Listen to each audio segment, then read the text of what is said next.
It's that time of year again where I'm about to go through all my numbers for 2023.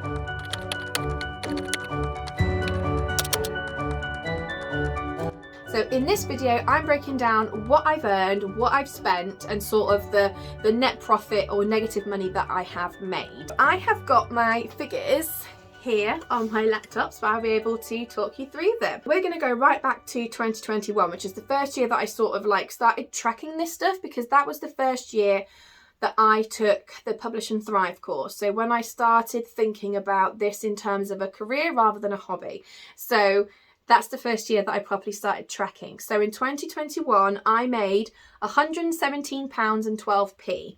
So I had my daughter at the end of March of that year, and I already had my toddler son. So obviously I didn't do that much. So I'm actually really happy with what I did then.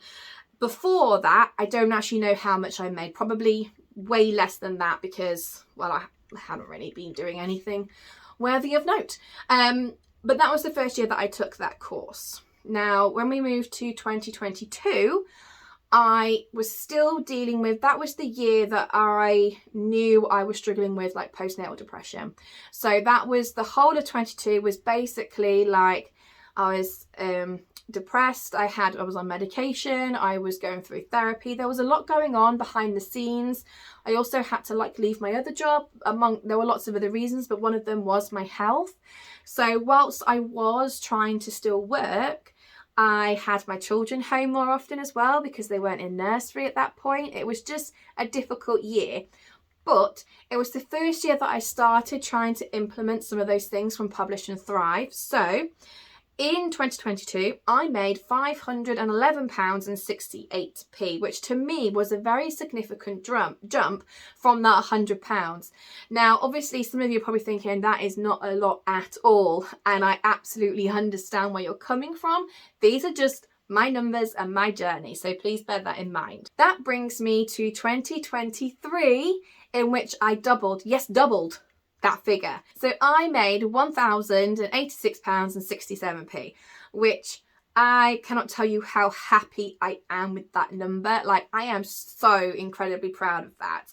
So again, there was still a lot of foundational work going on. I'm still building on that. It was, I had a big break between books because I was starting to publish my NA fantasy series.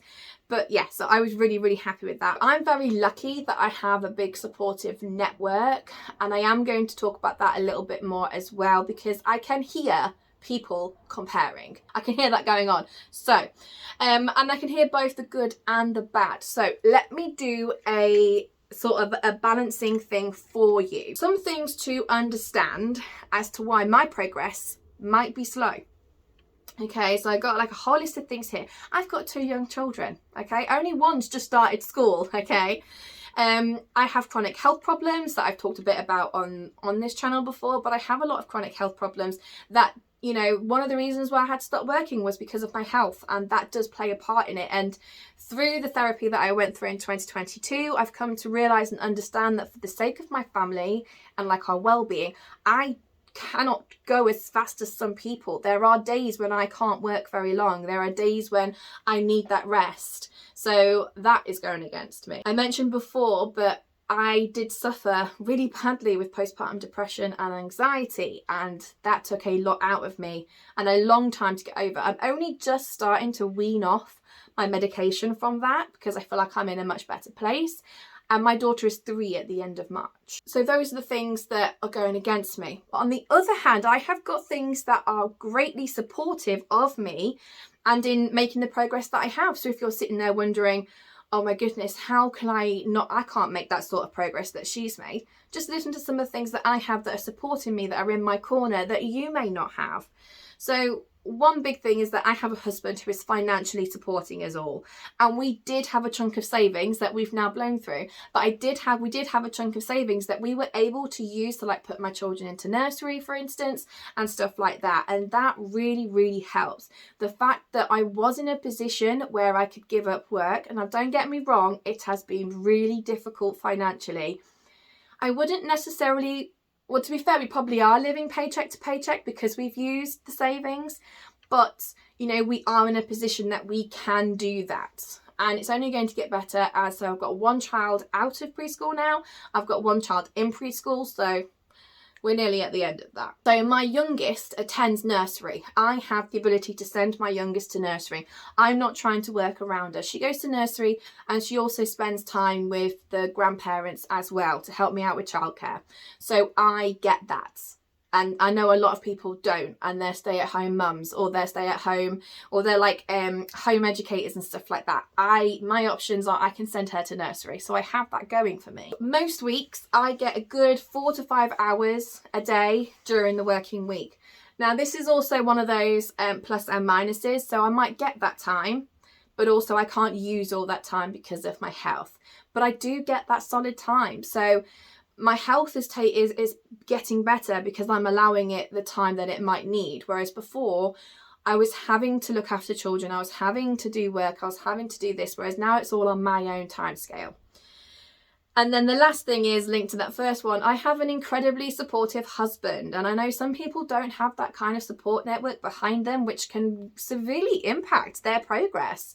And like, although there is more on this later, because yeah, there's more on this later. As you can see, it's not so cut and dry, and everyone has things that are supportive for them, and everyone has barriers that they have to overcome.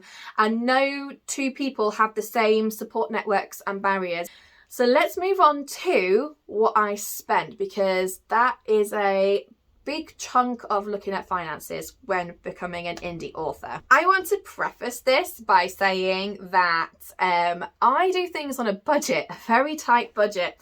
I've seen a lot of things out there on social media that talk about how much it costs to publish a book, and yes, some of the costs can be astronomical, and we're talking several £1,000s just for one book.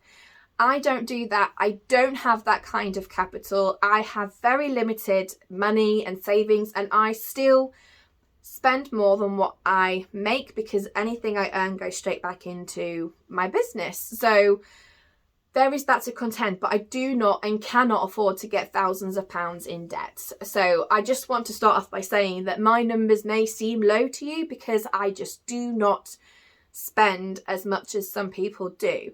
Now, would my books be better if I did? Maybe, but at this moment in time, I can't afford that, and I have to make those budget financial decisions.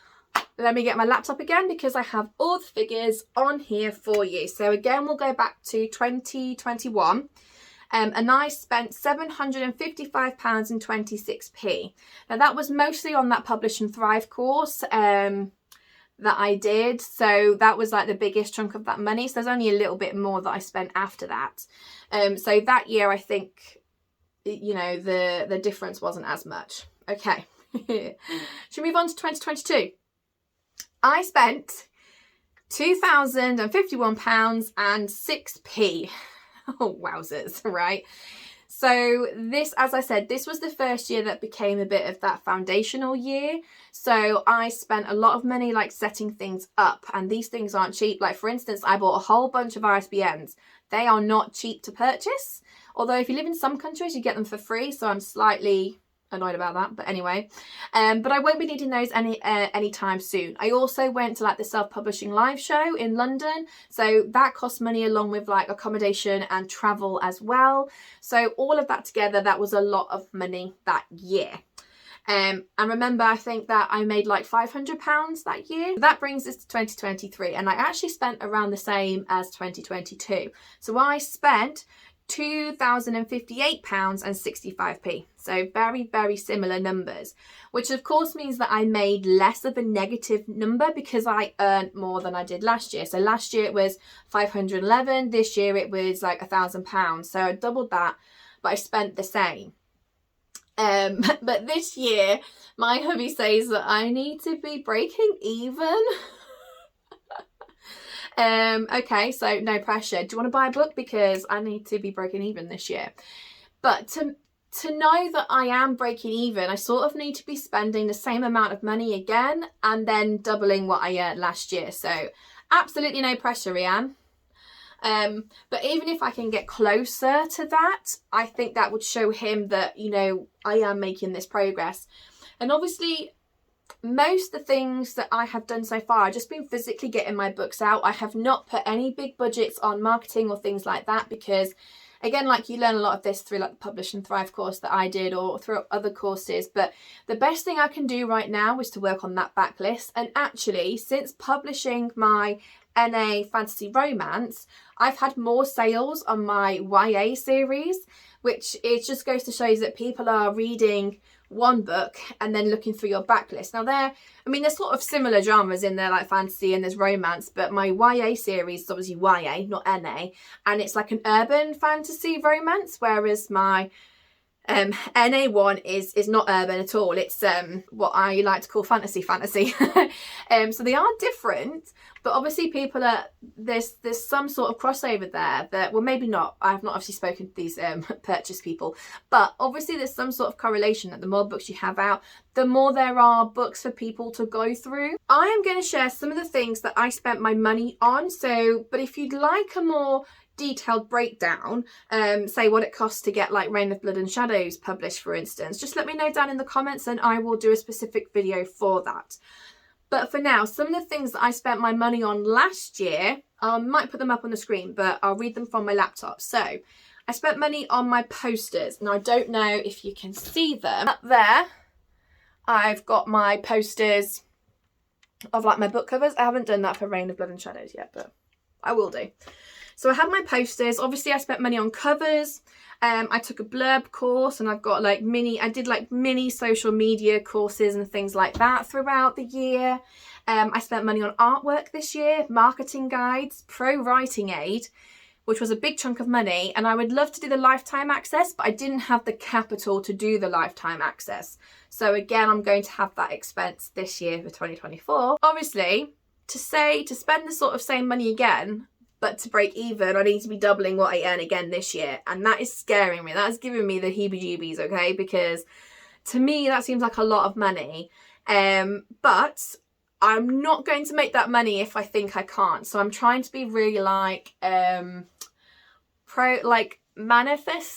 manifesting it in a way. And obviously, as I do all that, I will share videos with you guys as well, especially like the marketing stuff. I'll share some videos on that too. Along those lines, please do let me know if you've got any video ideas that you'd like me to do, and I'll add them to the lineup for this year. And I will just share what I can this year. I know I had a longer break than I anticipated towards the end of the year, but hopefully there'll be a video every other week.